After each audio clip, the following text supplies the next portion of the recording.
Hey there, everyone. Jim here with Fantasy for the Ages, delivering another of our Book Blast episodes for you today.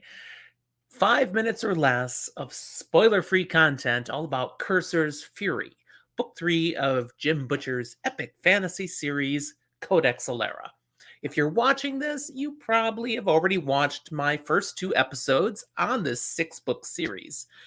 So if you haven't liked and subscribed already, what are you waiting for? Seriously.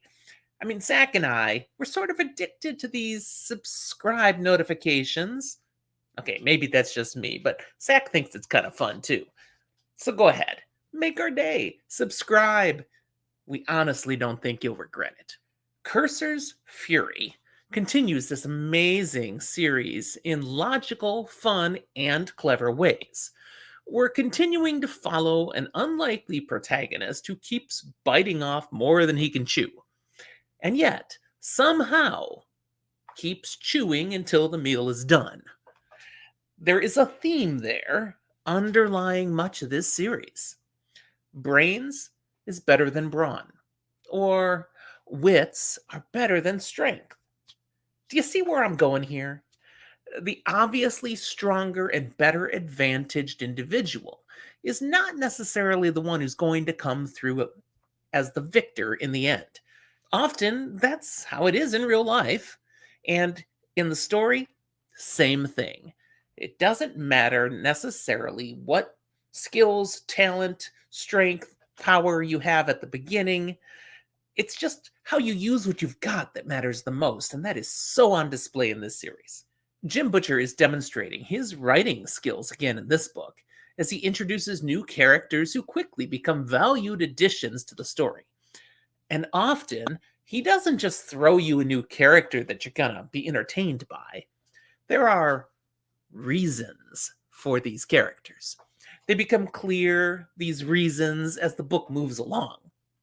Now, those reasons may not be as clear as you think. You have to keep reading. Indeed, there were key characters in this book who were introduced in book 2, Academ's Fury, and when they were introduced there, they had meaning, they had relevance, but you had no idea what he was going to do with them when you move on to book 3. It's really incredible. And to be honest, I swear Jim Butcher must have had this whole book series plotted out before he put the first word to a page in book 1. There's simply too much well put together, so cleverly, and it's just becoming clear, crystal clear, as you move through book 3, Curse's Fury.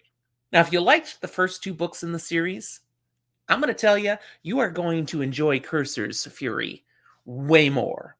It just takes what he's done, what Jim Butcher has done in book 1 and book 2, and elevates it a whole nother level. Butcher is also, something that I said before, he's not just telling one person's story. I talked in our last episode about this key protagonist that he is developing, but he's telling the story of others as well, and he keeps escalating that. We're seeing so many key characters, both good and not so good, that we're learning where they're going, what they're doing. They're on journeys, and it's all interwoven, and we're finding in book 3 interwoven more clearly than we realized. And I'm sure that's only going to continue. This series is so good. The trajectory is like this, just like any good epic fantasy series should be. And again, I have no idea why more people don't talk about the Codex Alera. Man, this is just so good. All right, that's what I'll leave you with here for today. I hope you liked what I had to say and definitely are inspired to read Codex Alera.